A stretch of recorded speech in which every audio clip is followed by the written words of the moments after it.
जीवन हमें एक मौका देता है, इसलिए जब भी सही कॉलेज चुनने का समय आए तो सिर्फ मंगलायतन यूनिवर्सिटी आपके बेहतरीन भविष्य और सर्वांगीण विकास के लिए।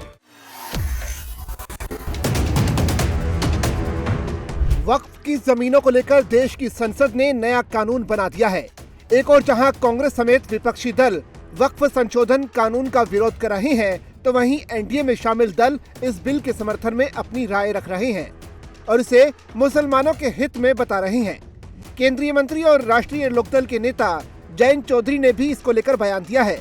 उन्होंने इस बिल को मुसलमानों के हित में बताया। पार्लियामेंट ने कानून बनाया है, बहुत संवाद के बाद एक जो कमेटी के सुझाव थे, सरकार ने उसको माना। पार्लियामेंट में घंटों की चर्चा हुई, देर रात भी नहीं, सुबह तक चर्चा हुई, नए कीर्तिमान स्थापित हुए, सारे सीनियर लीडर्स ने सबकी बात सुनी, उसके बाद कानून बना। तो that is a process of democracy. सबको उस प्रक्रिया में विश्वास रखना ही चाहिए और राष्ट्रपति महामहिम की मोहर भी उस पर लग चुकी है। तो लोकतंत्र में सबको आज़ादी है, वो अपने हिसाब से सोच सकते हैं, अपने हिसाब से अपने लिए फैसले भी ले सकते हैं।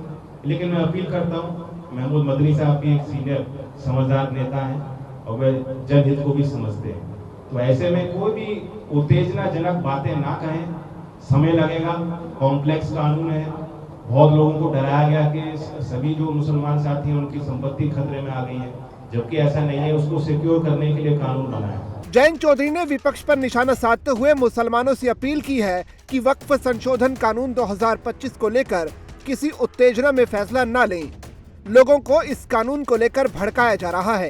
वक्फ विधिवत प्रोसेस है, अब उसमें पहले जो लोगों की आपत्तियां थी उनको भी हटाया गया। पहले लोग कह रहे थे कि डीएम को अप्रोप्रिएट अथॉरिटी ना बनाया जाए, वो भी संशोधन कानून में लाया है। रेट्रोस्पेक्टिव प्रभाव कानून का ना हो, पार्टियों की राय थी, लोकदल की भी यही राय थी, वो भी कानून से उसमें संशोधन करके उसको अमेंड किया गया। तो इतने एक्सरसाइज के बाद जो कानून बना है उसे थोड़ा वक्त लोग दें, ये विश्वास करें, सबका साथ, सबका विश्वास और सबका प्रभाव, सबका साथ, ये जो हम मोदी जी कह रहे हैं लगातार, और जमीन पे भी वो प्रभाव दिख रहा है। हर वर्ग का समर्थन एनडीए के साथ इसलिए जुड़ा। इसके अलावा केंद्रीय मंत्री जयंत चौधरी ने कहा कि पश्चिम बंगाल में वक्फ कानून के खिलाफ जो हिंसा हो रही है, अगर राज्य सरकार उससे सही समय पर निपटती तो ये सब हिंसा ना होती।